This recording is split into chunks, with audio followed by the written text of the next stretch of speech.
importance and immense economic significance due to its strategic location. Promoting regional cooperation is a vital principle in our national development strategy. Afghanistan has adopted a policy of joining as many effective regional groupings as possible. All of you know about all those setups. Afghanistan is a bridge in facilitating commerce and energy flows across energy-rich Central Asian region to energy-deficit South Asian countries. Regional cooperation to facilitate various projects under energy, mining, water, transport, including civil aviation and railway, trade sector, lowering transit times, border management, economic and technologies, exchange of knowledge, and etc. My focus in this short time is on the energy security in the region.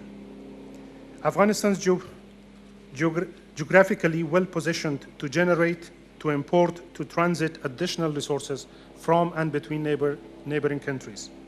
Afghanistan joined a full member to the Central Asia, South Asia, CASA, 1300 projects in November 2007. Luckily, I am the chief negotiator from Afghanistan side on the CASA. Afghanistan also participating in TAPI, Turkmenistan, Afghanistan, Pakistan, India natural gas pipeline, and the same, luckily, I am the chief negotiator for this project as well.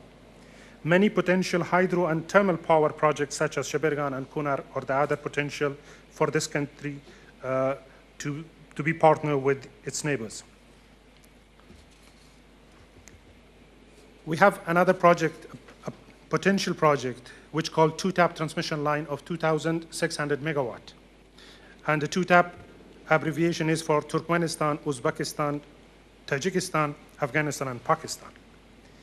The TAPI potential benefits can employ only on the security sector more than 12,000 persons to secure the pipeline. The power generation, transit revenues, security in the South region, economic stability, political stability, improving relationships among many countries involved, and also will develop the dependency among countries, which will further help with the security and stability. We are very close to finalize this project. Afghanistan, Pakistan, and India, they finalized the transit fee, and also these countries finalized their gas price with the Turkmenistan. We have very small parts which is still pending between the international oil company and our Turkmen brothers. The potential benefits for the CASA and two-tap is also significant for Afghanistan and Pakistan. It alleviates electricity shortage in Afghanistan and Pakistan. Both countries are experiencing severe shortage. Replace fuel-based electricity generation for Afghanistan and Pakistan. Ensure a steady source of revenue for the Kyrgyz Republic, Tajikistan, Uzbekistan, and for two-tap, it includes Turkmenistan as well.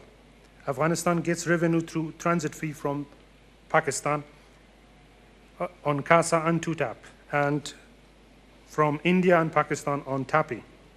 Creates viable governance mechanism to build confidence among neighbors. It will be the first projects of such to have all countries in governing such kind of big scale infrastructure projects. It will develop dependency among countries, which will help in security and stability, as I mentioned. The challenges in front of regional cooperation. However, it's not only challenges, but also opportunities. Some of critical challenges are security and stability itself, drug trafficking, expensive and time-consuming trade and transit, outdated and restrictive trade and transit practices and policies. While opportunities, again, unique location of Afghanistan, potential for investment, particularly in mining, civil aviation, agriculture, and etc. Young, technologically up-to-date human resources, improved communication system, and Afghanistan's new government of national unity is another opportunity with very strong regional economic integration agenda. I'm sure that many of you may have seen the economic platform or manifest of these two candidates, which are highly focused on the regional integration and regional cooperation. New governments in the region also is another opportunity. We had recent elections in Pakistan, in Iran, in India. New governments are very pro-private sector. They are very open and having strong economic development strategies, which we see a big opportunity in front of regional cooperation in the region. Sound regional economic setups and some regional projects already in progress. And the last slide as my conclusion. We need to change the classic look of win-lose strategies in bilateral relationship economic cooperation. Still, in some part of this region, everybody who comes for the negotiation, they're looking for a win-lose strategy, which is a big obstacle against this type of big regional cooperation projects. If we want to have sustainable economic cooperation among neighbors, we need to listen to our economists and private sectors rather than military and intelligence agencies. Unfortunately, in this region, we have many examples. We need to be further open and flexible in our political processes. With initiation of large-scale regional cooperation projects, create interdependency to ensure sustainability of the regional integration. We need to develop more benefit-sharing schemes rather than sharing the costly risks. Let's further institutionalize Herat security dialogue and materialize its recommendations coming up from the rich experience of its participants. Considering other regions and the level of their economic cooperation, we already lost significant amount of time and paid a lot. So the cost of regional cooperation is much less than its opportunity cost. Thank you very much. Thank you very much with that very comprehensive presentation, Honorable Deputy Minister. You mentioned about security, one of the challenges in drug trafficking, just to mention few, and of course lack of effective policies towards economic development and investment in the region. I would like to ask Dr. Dzhuraev to please be very short, and if you could address your perspective on challenges as well as opportunities in the region. Thank you. Thank you. And thanks to Mr. Mastoor, I don't have to speak about a number of things. He addressed them much better than I could. Let me start by, first of all, thanking Mr. Moradian and AISS and everyone else here for being these great hosts. And I'm quite happy to be back in Afghanistan for this conference. Now, I was back here in Kabul, that is, in December, and we were very happy to listen to now incoming new president, then a candidate, Dr. Ghani. And I remember today that speaking at just the same thematic panel on economic opportunities, he was saying many things, but he struck this one interesting note about what might be called possibilism or possibilistic outlook. That is, we can talk about as many problems and barriers in the region and never end talking about them. But then, in the end, the region is, what he said, is what we make of it. And cooperation in the region is also what we make of it. We can always go on speaking about and complaining about lack of cooperation, and that will be the truth then. So picking up on his invitation to look from a possibilistic outlook, I wanted to strike a few notes, but more, let me go by a few problems and maybe some other, observing some major trends in this topic, in this theme. First of all, just even today we had a couple of repetitions of this proposition, kind of a logical proposition. That is, we often think of economy as hostage to security and political conditions. Somebody already today said how can you talk about security, about economic development and cooperation when we do not have security? But if you think of it, the same can be said in the reverse order. How can you have security if there is no economic development, if there is poverty and despair? So it looks like we will never be able to answer the question if we are in that mode of logical sequencing of what comes first and what comes next. Looks like it has to have a simultaneous development. Economic cooperation has always been a big item on the regional conferences, in meetings, and obviously Mr. Mastoor has already mentioned a number of them, the RECA, CAREC, the SARC, and of course the Heart of Asia is very much devoted to economic cooperation as well. And more specifically in terms of economic projects, I'm afraid a little too much too much attention and energy has been devoted to these giant projects such as TAPI and CASA and the major infrastructural and transportation projects. It's good to hear that they are moving ahead, but I think a lot of the things have been, a lot of other less giant, less enormous things have been getting enough attention. And so these are, I think, some of potentially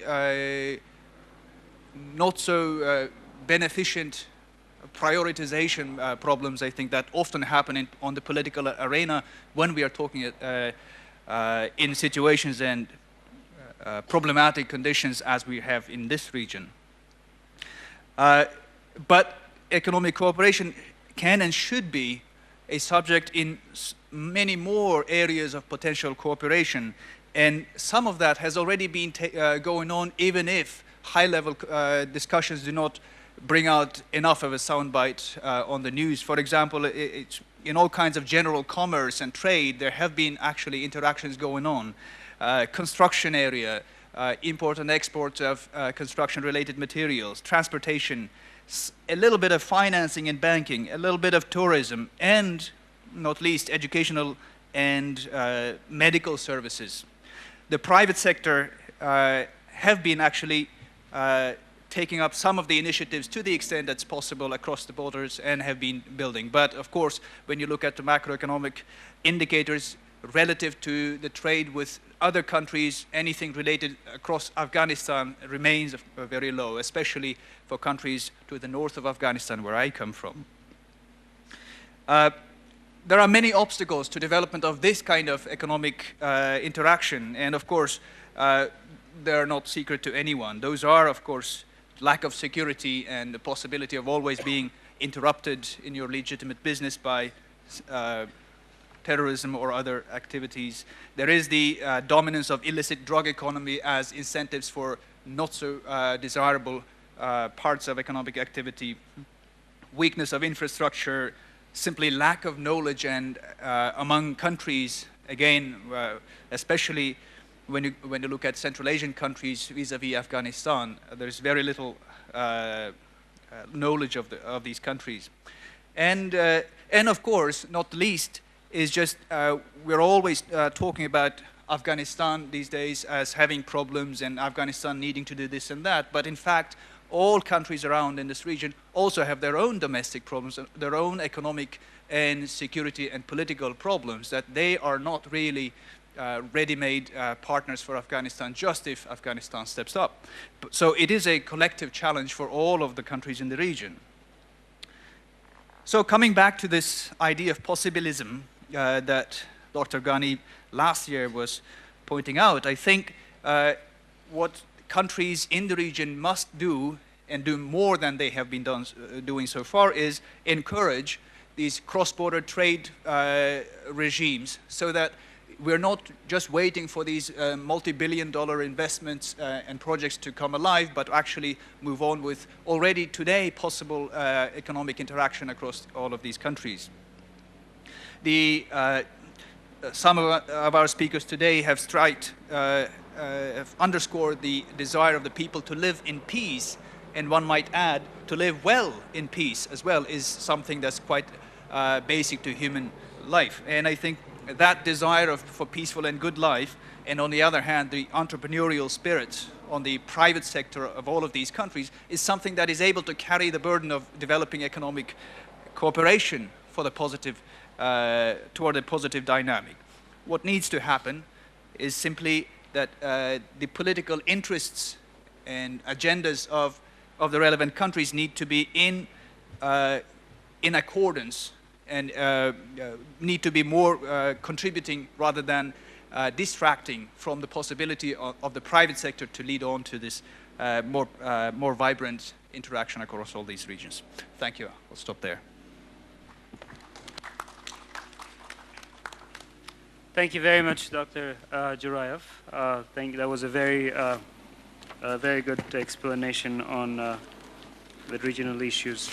I would like to move to on my right and have your perspective, have your thoughts about the regional economic cooperation and how, in particular, India can play, a positive role in economic development to this region.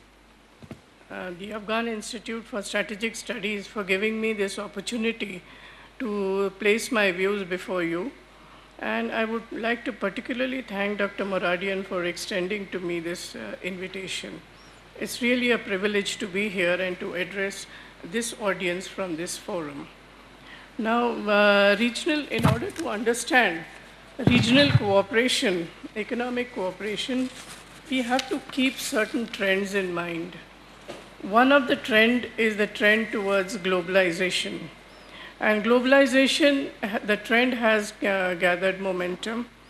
Globalization means that there is greater movement of trade, investment, people, and coming together, particularly in the economic sphere. At the same time, paradoxically, there is another trend, and that is the trend towards regionalism. Regional blocs are coming up, particularly where free trade blocs are coming up, and they would like to see that the region also benefits by this globalization by putting forward, their respective views. In this, of course, now coming to our region, and that is South Asia, Central Asia, and Afghanistan, I, for one, believe that Central Asia and Afghanistan belong to the same geopolitical space. Therefore, they constitute an important region. And since they are landlocked, they have certain common features. They are landlocked, and if they have to develop, if they have to have more of trade and investment, it's very necessary that they join the process of globalization, come together as region. Now, India has great interest, particularly after 2001. It has been trying to increase its involvement in the region.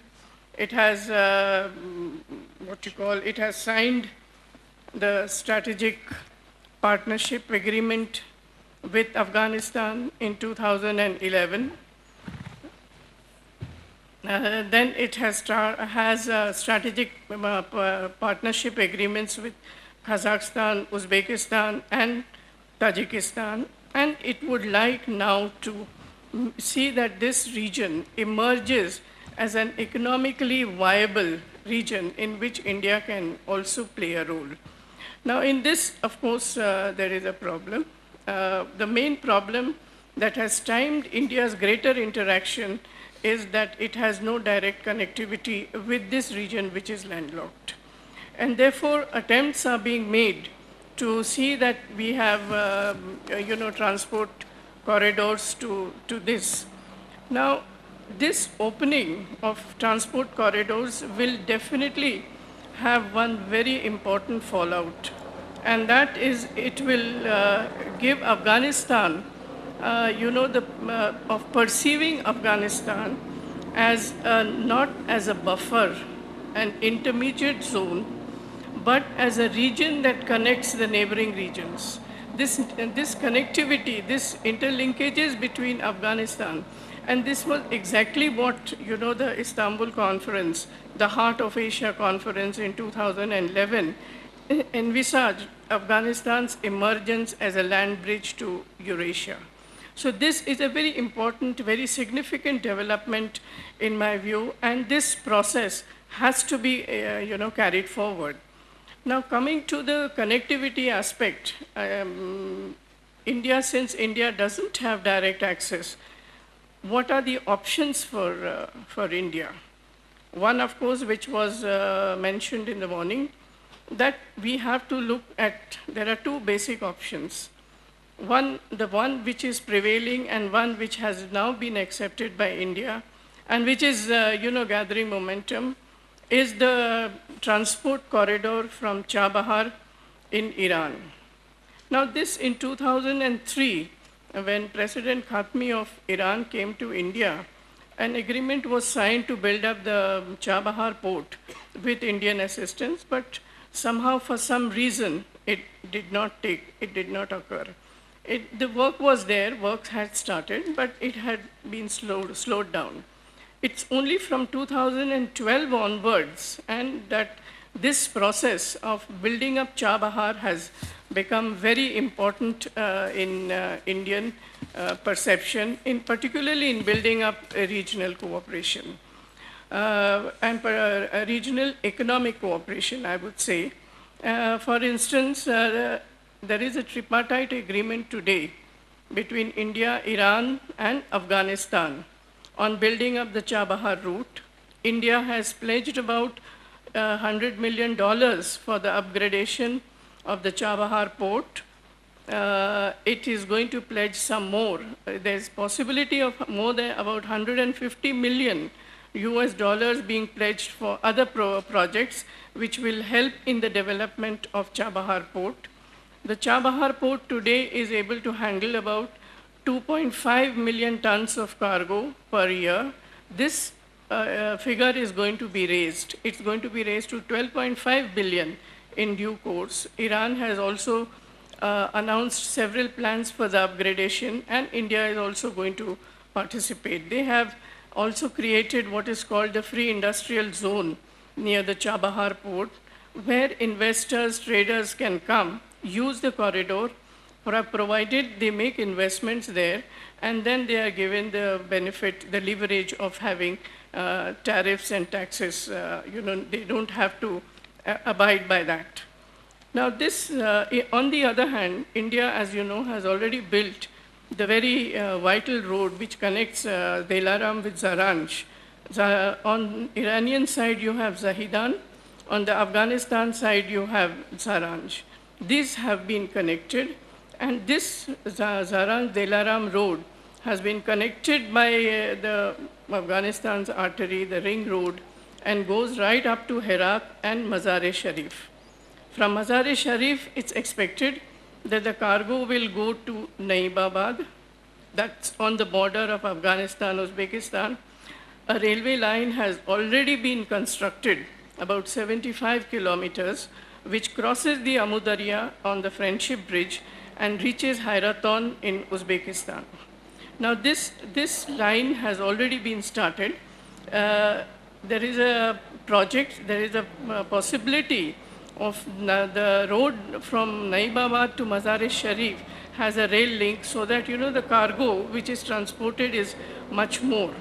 There is also what you call a project to link Mazar-e-Sharif with Kunduz, so that India has access through Kunduz into Tajikistan, and already 5 very crucial bridges have been built. So this is, of course, the road transport. Meanwhile, Iran has also started, hectic activity in construction, in connecting Iran with Afghanistan, and this would be in India's interest. For example, the Zahidan road connectivity to Mashhad, and maybe this road connectivity is converted into a rail link. Mashhad, it goes to Saraks, and from Saraks, it can come into Afghanistan. There is a project that from Saraks, there is a railway line or a road construction from Turkmenistan to Afghanistan. But this, of course, project is awaiting more investments. It is awaiting investments.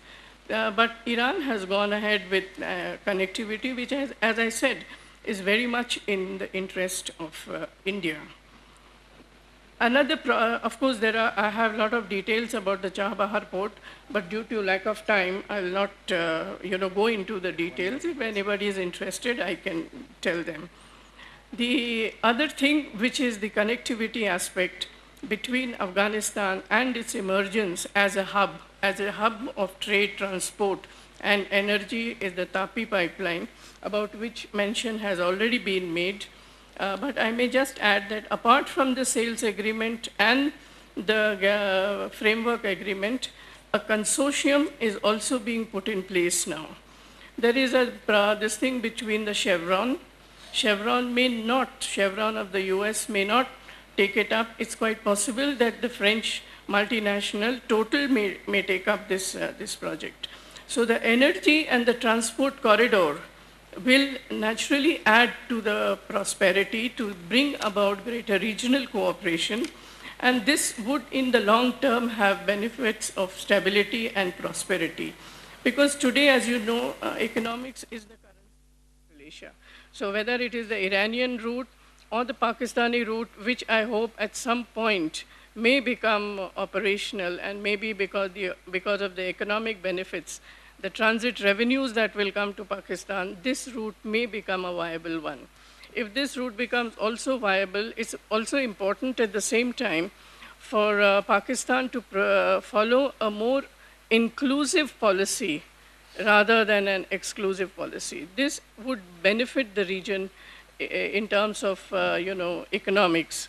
Therefore, in the long run, if you see the economic cooperation benefits will have an important geopolitical advantages, strategic advantages, and I feel that in the long run, it could be a game changer for the region. Thank you. Thank you very much, Professor Joshi. Indeed, energy is at a very high demand by South Asian countries, in particular Pakistan and India. Now I would like to ask Dr. Medvedev to open his remarks and discuss regional economic issues, and in particular what Afghanistan can play to improve the economic cooperation. Assalamu alaikum. شكرا محترم این کنفرانس من بسیار تشکر میکنم از طرف از دکتر داود مرادیان برای دعوتتون و خوش آمد در این کنفرانس شرکت داشت و با هرات تشریف آورد. نمی سخنرانیم و ادامه با زبان روسی بفرمایید. Трансафганский газопровод как часть системы. Сегодня в системе международных отношений идея расширения регионального сотрудничества имеет шансы превратиться в главный ключ к решению проблем развития устойчивой безопасности в современном мире. Реализация идеи строительства транскаспийского газопровода с самого начала своего практического воплощения, то есть с середины 90-х годов, была обусловлена желанием европейских покупателей природного газа снизить свою зависимость от поставок из России и через Россию. С появлением же российского проекта «Голубой поток» транскаспийский газопровод стал также инструментом конкуренции за турецкий рынок и транзитный потенциал Турции. Геополитическая значимость транскаспийского газопровода существенно превосходила его экономическую целесообразность. Экономика данного проекта изначально была на втором месте. Кстати, новая реанимация транскаспийского газопровода в 2011 году, реализация проекта почти на 10 лет была приостановлена, также совпало с выходом на реализацию второго российского проекта, теперь уже Южного потока. Таким образом, с самого начала проект транскаспийского газопровода был обусловлен геополитическими интересами США. При помощи данного проекта США рассчитывали продемонстрировать строение бывших советских республик, прежде всего Туркменистана и Азербайджана, опираясь на азербайджанскую политическую поддержку и экономическое взаимодействие с европейскими странами, окончательно выйти из-под влияния России.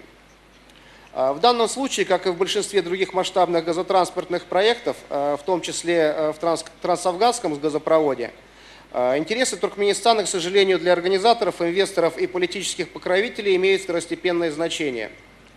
Поэтому проблема состоит не в том, чтобы противопоставить транскаспийский газопровод трансафганскому, заставив правительство Туркменистана выбирать между данными проектами, а в создании экономических и геополитических условий для того, чтобы реализация проекта ТАПИ определялась исключительно национальными интересами Туркменистана, Афганистана и других государств, участвующих в данном проекте.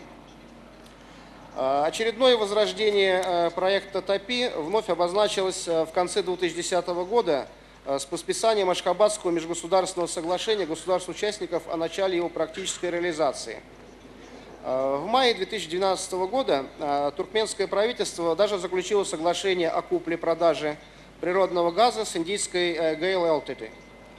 И в течение 2012 года Туркменистан несколько раз презентовал проект ТАПИ для потенциальных инвесторов и убеждал их в том, что поставки газа из республики на полуостров Индостан будут гарантированы и надежны именно усилиями туркменской стороны. Но, к сожалению, никто не делал презентации афганского участка маршрута ТАПИ, его безопасности, надежности и контролируемости.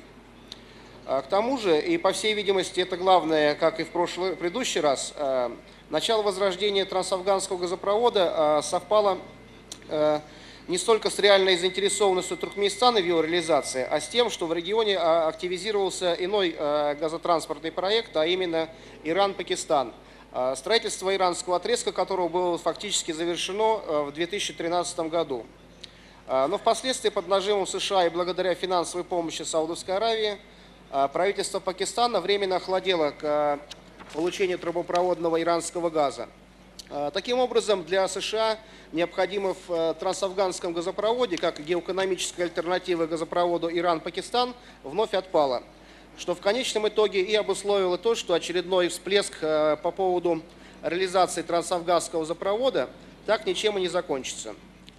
Таким образом, как в случае с транскаспийским газопроводом, мы констатируем, что газовые ресурсы Туркменистана используются геополитическими игроками для решения собственных задач, что в стратегической перспективе, по всей видимости, несет ущерб туркменским интересам.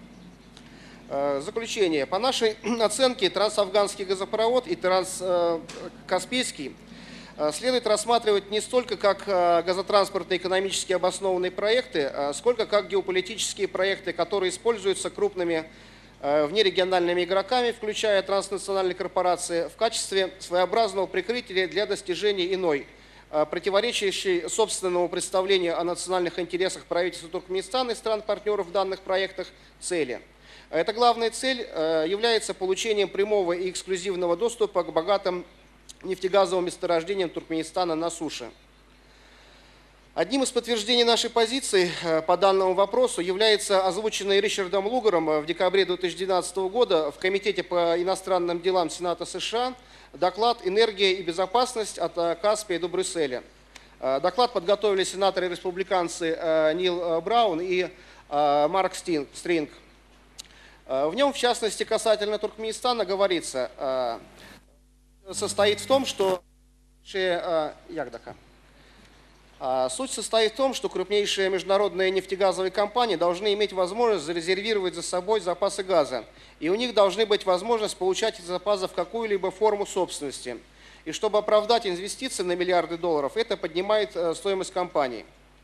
Когда Ашхабад говорит, что вы нам должны только для контрактов на предоставление услуг, это фактически означает, что мы вам заплатим только за то, что мы от вас потребуем сделать, и за те технологии, которые мы попросим вас использовать. Но это совсем не привлекательно. Если Ашхабад не готов внести изменения в эту часть общей картины, то очень трудно представить, что у него появятся какие-либо крупные экспортные рынки за пределами Туркменистана. Таким образом, сообщил Браун на обсуждении доклада, состоявшемся в Атлантическом совете в Вашингтоне. Крупнейшие энергодобывающие компании обычно избегают контрактов на предоставление услуг, за исключением тех случаев, когда они ожидают заключения соглашения о разделе продукции в дальнейшем. В то же время Туркменистан демонстрирует глубокую подозрительность в отношении крупнейших международных нефтегазовых компаний и упорно отказывается от заключения соглашений о разделе продукции или иных лицензионных договоров, которые позволили бы крупнейшим международным нефтегазовым компаниям получить права собственности на газ. Вместо этого правительство Туркменистана предлагает крупнейшим международным нефтегазовым компаниям забирать газ на наши границы, если они хотят участвовать в добыче газа. На наш взгляд, что этим документом фактически впервые публичности был предан некий ультиматум правительству Туркменистана, напрямую затрагивающий главные основы внутренней политики в отношении собственности на газ, которая с момента независимости оставалась неизменной. Таким образом, транснациональные компании далеки от национальных интересов Туркменистана и его видения развития собственного нефтегазового комплекса. Тем не менее, актуальность трансафганского газопровода остается высокой и для Туркменистана, и Афганистана, и Пакистана, и Индии. Строительство транзитного водопровода даст сильнейший стимул для интеграции региона, в том числе внесет свой вклад и в вытеснение наркопроизводства из хозяйственной жизни Афганистана. Россия проявляет заинтересованность в участии в проекте строительства газопровода ТАПИ, а также она поддерживает реализацию проекта строительства трубопровода Иран-Пакистан-Индия. Но на наш взгляд, для реализации подобного рода масштабных геоэкономических проектов необходимо задействовать потенциал такого механизма, как Экономический и социальный совет ООН, ЭКОСОС, в сферу компетенции которого входит рассмотрение международных экономических и социальных проблем. А сам Совет учрежден в качестве централизаторской формы. Строительство транзитного трубопровода необходимо увязать с реализацией с другими инфраструктурными проектами, направленными на создание условий для развития афганской экономики. Задачи, связанные с обеспечением глобальной стабильности, безусловно, не противоречат стремлению крупнейших корпораций извлекать прибыль из эксплуатации мировых ресурсов. Однако соединить данные направления активности удастся только в том случае, если цели социально-экономического развития региона будут рассматриваться как приоритетные. А это, в свою очередь, предполагает полное исключение какой-либо геополитической игры вокруг трансафганского газопровода, который администрация США воспринимает по аналогии с транскаспийским газопроводом, прежде всего, как инструмент собственного влияния. Thank you very much. Спасибо. I think by the time we leave this room, we'll all be speaking Russian. Thank you. I think we ran out of time. I would like to ask Dr. Akhlagi to please be very short. You have 5 to 7 minutes, please. Thank you, Mr. Nouri. Yes, I'm not so lucky because I'm the last speaker. Everyone is tired, and I see some people, they're taking a snap and going to sleep. But I decided to summarize my words. Mr. Nouri, before going to regional integration, I prefer to talk about some achievements and some activities that we had during last decade regarding the transit trade activities. Let me summarize these achievements. Number one, we signed more than 12 transit trade agreements with neighboring countries. Each transit trade agreement had some facilitations for Afghanistan regarding the import of gas and energy from Turkmenistan and from Iran, regarding the export of dried fruit and nuts, carpet, marble and granites, medical plants, and fresh fruits. For example, we are in the city of Herat, one of the biggest grape producers. We have more than 90 kinds of grapes in Afghanistan, and we have good markets in the region and in overseas, like Japan, like Germany, like France. We have, as Madam Joshi mentioned, we have new transit routes between Afghanistan and India through Chabahar Seaport. 3 years ago, we signed a transit agreement with the Islamic Republic of Iran regarding Chabahar Seaport.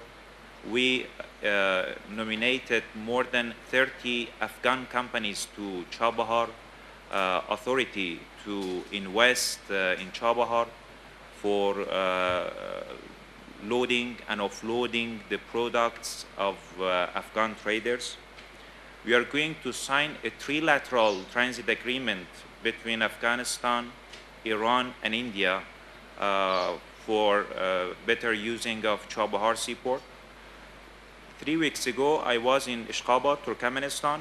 We had some good meetings with Azerbaijan, Turkmenistan, and Georgia. We are going to develop a new transit route beginning from Afghanistan, passing Turkmenistan, Caspian Sea, Azerbaijan, Georgia, for accession to European markets. Last year, we joined to TIR Convention, one of the most important conventions for transit. TIR Convention reduces the cost of the transportation and increase the speed of the transportations. Fortunately, Afghanistan became the member of the TIR Convention. In near future, we will be a member of the World Trade Organization, WTO. I hope that the new government, the new president, sign this MOU between Afghanistan and World Trade Organizations. We did our homework, everything is ready, and we are waiting for the new president. As Dr. Mastoor indicated in his remarks, we have railway as well. One of the railway is beginning from Khaf in Islamic Republic of Iran and leading to Herat city. More than 120 kilometers railway is going to be completed in near future. We also have 75 kilometers railway from Uzbekistan to Herat and leading to Mazar-e Sharif airport. We signed Afghanistan-Pakistan transit trade agreement 3 years ago. Still, we have some problems with Pakistan, but we have better export to overseas through Pakistan. We have some technical issues that should be settled very soon. I hope that in near future we take a trip to Pakistan for the settlement of some transit issues that we have with Pakistan. Let me discuss about the obstacles that we have in the way of the transit and trade. In my opinion, security is one issue that should be considered. Security has two areas. The security of the investment, the capital, and the security of the investors. Both of them are important, not only in Afghanistan, but in the region, that should be considered very seriously. Lack of sufficient infrastructure, roads, railways, connecting Afghanistan to other countries is something that should be considered. And illegal trafficking of narcotics destroyed the reputation of the economy of Afghanistan and should be the new government considered. Okay. I go to suggestions that I have for the better economic development in Afghanistan. We should have better economic diplomacy in the region. We should have active economic diplomacy in the region. We are a landlocked country, but on the other hand, we are a land-linked country as well. We can connect the big energy producer with the name of the Iran to the big energy consumer with the name of the China. We can connect the Central Asian countries, which are the rich markets, to the South Asian markets like India. So we can consider a great role as the land-linked country as well. And since the time is limited and Mr. Nouri is telling me that I summarize my words, the last suggestion that I have is that we have some multilateral transit trade agreements with neighboring countries for the better economic development that we can have. Thank you very much. Thank you very much. Indeed, great presentations, great panelists. I would like to thank each one of you. I'm not going to throw any questions on for the panelists. I would like to give the floor to the audience to ask questions. We're only taking 3 questions because I think everybody is tired. So we're closing up, and then it will be you'll be enjoying some local traditional music after the questions are answered.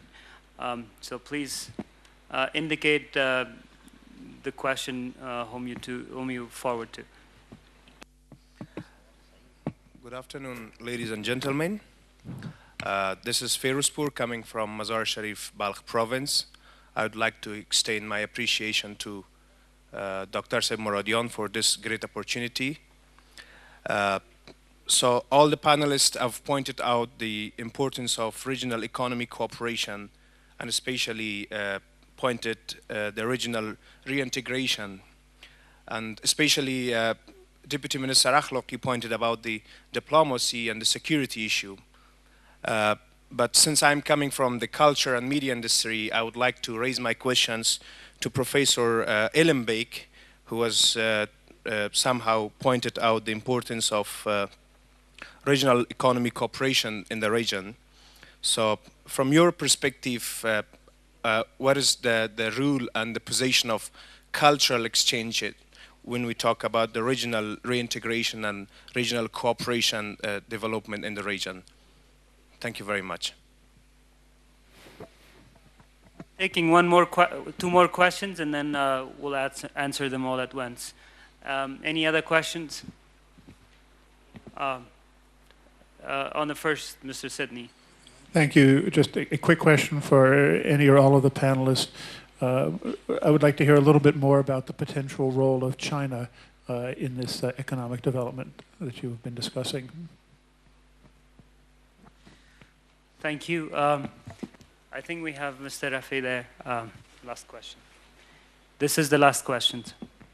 ما با اجازه شما 3 سوال میکنیم. یکی از آقای اخلاقی در ارتباط با TIR که نقش TIR در افغانستان و در بحث اقتصاد افغانستان چگونه خواهد بود. سوال دوم دارم از دوست هندی ما که اینا آیا بحث مذاکراتشان با پاکستان هم دوام دادن در ارتباط با چگونگی ترانزیت بین افغانستان، هندوستان و پاکستان و نظرشان در ارتباط با چگونگی همکاری پاکستان چگونه است. و همچنان سوال دیگه از جناب آقای مستور است در ارتباط با بندر چابهار و نقش بندر چابهار در چگونگی اقتصاد آینده افغانستان و به خصوص از نقطه نظر گمرکات و تفاهم گمرکی بین کشور ایران و کشور افغانستان در ارتباط با چگونگی پرداخت‌ها که آیا ما مشابه با تجربه‌ای که در کراچی داریم آیا امور تکرار خواهد کردیم یا نه؟ تشکر. Dr. Dzhuraev, do you want to take the first question? And then we'll have Dr. Akhlagi for the second question. And then Dr. Seb Mastoor for the question in regards to Chabahar. And then your question. And then we'll wrap it up. Thank you. Okay. Well, thank you for the question raised regarding the role of culture and information. I guess the question is for all of us actually to think. In a way, these kinds of gatherings are where hopefully we can shore up some better cultural understanding and commonality across these countries. The economic value of culture also exists, in fact. We do talk a lot about the Central Asian culture, the commonality of all of these countries, the several stand countries as we are all known. But, we are all, in a way, perhaps underdeveloped yet in terms of the capacity of culture being an economic attraction or good as well. Definitely in this region, India has been one of the oldest and the biggest successes of cultural side of economy. All of the Central Asian republics of the Soviet Union grew up on Indian cinema production, I guess, and that flag has recently been taken over by South Korea and Turkey now. But besides, there are many ways in which, in fact, when I said the diversification of our potential economic interactions, I think those are some of the opportunities, some of the directions as well. That is, be that in terms of educational, cultural educational exchanges. Just a couple of weeks ago, we also had World Nomadic Games, the first World Nomad Games in Kirghizstan. Hopefully it will go on with some follow-ups later, but that was intended to be an economic showcase of the nomadic culture where Afghanistan was also supposed to participate, but I think last moment, because of the more important political agenda here, the team from Afghanistan could not come. But these are, at root, really very much attractive economic interests as well. I think the better understanding, common knowledge of each other, the more smooth and productive cooperation that is possible, I think. Thank you. Well, thank you. Akhlagi said. در خصوص TIR سوال پرسان کردن که چه فوایدی برای افغانستان دارن. TIR کنوانسیون حمل و نقل بین المللی جاده‌ای است.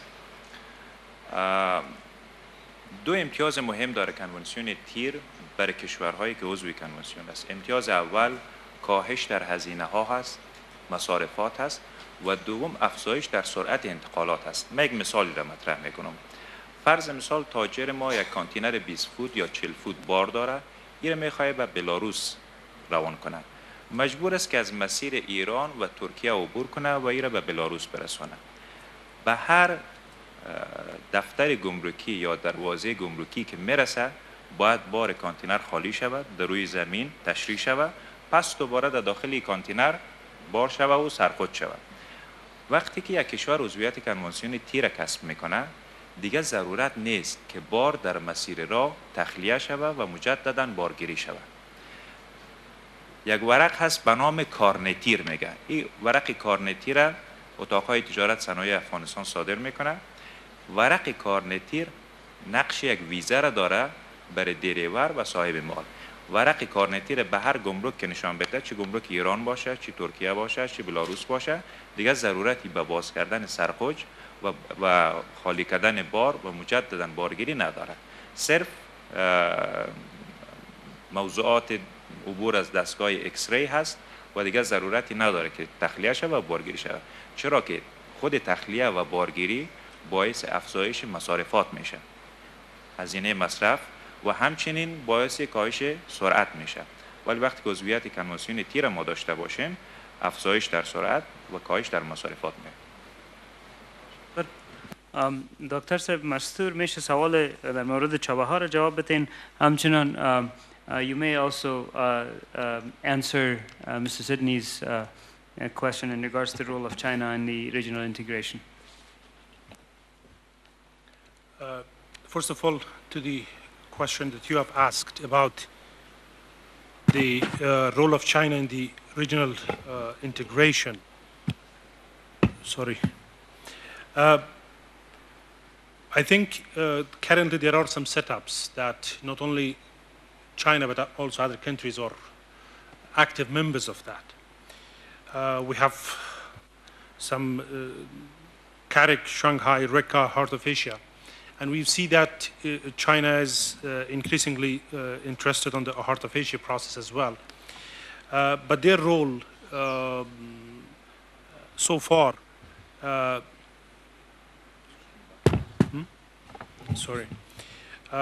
but as I said, it is increasing their interest in the in playing regional activities or integration. The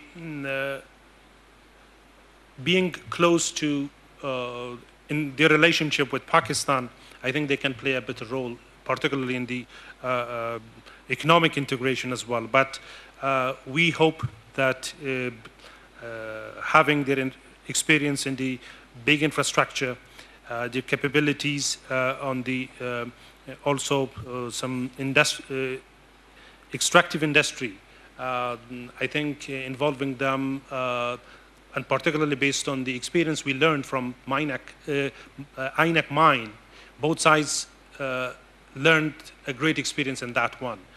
So our next projects may be much better for both sides. In the meantime, they might be one of the potential purchasers of our gas in the north, because our northern neighbors, they have their own gas, and also it will be extremely expensive for us to bring it to the south because of the Hindu Kush mountains. So they can play a better role, particularly through the regional economic setups. But so far, we've seen their interest mainly in the Carrick and Heart of Asia process. در مورد سوال جناب رفیعی صاحب در مورد نقش چابهار، فکر میکنم که خانم جوشی به صورت مفصل در مورد نقش چابهار صحبت کرد، ولی تا یک اندازه زیاد در مورد کمک بندر چابهار در مورد تجارت و ترانزیت اموال هندی و برعکس به هندوستان. چابهار برای ما نسبت به بندر عباس تقریبا در حدود 600 کیلومتر راه را کوتاه‌تر می‌سازد و ظرفیتی که از طرف دوستان ایرانی در زرنج ایجاد شده، به خصوص در بخش انبار و گدام‌ها و اینا، و همچنان از پولی که خود ما در اوجه سرمایه گذاری کردیم در قسمت بلند بردن ظرفیت گمرکات ما، فعلا جوابگوی امو حجم تجارتی که فعلا در جریان داره هست. ولی قسمی که مادام جوشی گفتن، ما هنوز از استفاده اعظمی که از این بندر صورت بگیره ما هنوز راضی نیستیم. فکر میکنم دوستان ایرانی ما یک اندازه زیادتر باید بکوشن در این قسمت. ما چند سال پیش که از بندر چابهار دیدن کرده بودم، احتمالاً که تا حال تغییر کرده باشه، هنوز خطوط کشتیرانی که راسن به مقصد چابهار باشه وجود نداشت. اکثرا کشتی های بزرگ در اوج لنگر انداخته نمیتونست، کشتی های کوچک هم یا متوسط عموما به مقصد بندر عباس میامد و تنها مال را که ضرورت به پایین کردن در چابهار داشت به اون مقصد میامد و این بسیار قیمت تمام میشد. در پهلوی از من فکر میکنم که بندر چابهار نه تنها به خاطر افغانستان و هندوستان بلکه به خاطر کشورهای آسیای میانه بسیار مفید است. تا اکنون نقش آسیای میانه در قسمت استفاده اعظمی از این بندر بسیار زیاد واضح و چشمگیر نبوده. در پهلوی از او قسمی که خانم جوشی گفت، یک اندازه نقش برجسته دوستان ایرانی را هم در قسمت ای که از این بندر استفاده اعظمی صورت بگیره فکر میکنم ضرورت داریم ما. تشکر. تشکر جناب معین صاحب.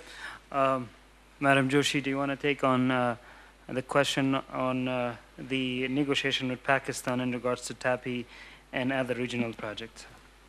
Yeah.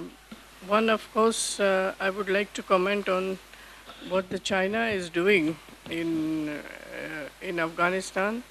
As you know, that Afghanistan now, in the last 2 or 3 years, it has been brought to the attention of all the international powers that Afghanistan is extremely rich in raw materials and minerals. It is at a conservative level estimated to be about $1 trillion. It can go up to $3 trillion. China has already invested in the INAC copper mines and is doing in the Ammu Darya. And this product has to be taken back to China. One route for them is, of course, via Pakistan. They have built a very good road from Tajikistan, which goes into Kashgar via the Kulma Pass. But the Kulma Pass is closed for 6 months in a year. Therefore, China is also interested in the Chabahar port. They are willing to invest in the Chabahar port so that they have multiple options of taking the product. As regards the India-Pakistan negotiations, they are moving. Sometimes there is a lot of flip-flop in them. Right now the issue is about the most favored nation treatment for trade and transit. If that happens, maybe the next stage could be that you open up the, what you call, then there is what he mentioned about the trade and transit agreement between between Afghanistan and Pakistan, in which Afghan goods are allowed to go up to the Indian border of Wagha, that is a land border, but vice versa is still not allowed. Indian goods cannot cross Wagha via Pakistan into Afghanistan. So it's hoped that these negotiations which are going on, at some point, the economic benefits of these will open up, because already the Chabahar port in March 2012, 20 containers of Afghan dry fruits were lifted from Chabahar port. Chabahar is now being, becoming a deep water port. It faces the Indian Ocean. So therefore there is a lot of economic benefits that are going to come. And these benefits, I'm sure, will have a positive or a salutary impact on India-Pakistan trade and transit agreement. Thank you. I would like to thank all the panelists, and thank you so much for the patience you've listened to our presentations and the discussions. Thank you very much. Enjoy your evening. Thank you, the panelists, as well.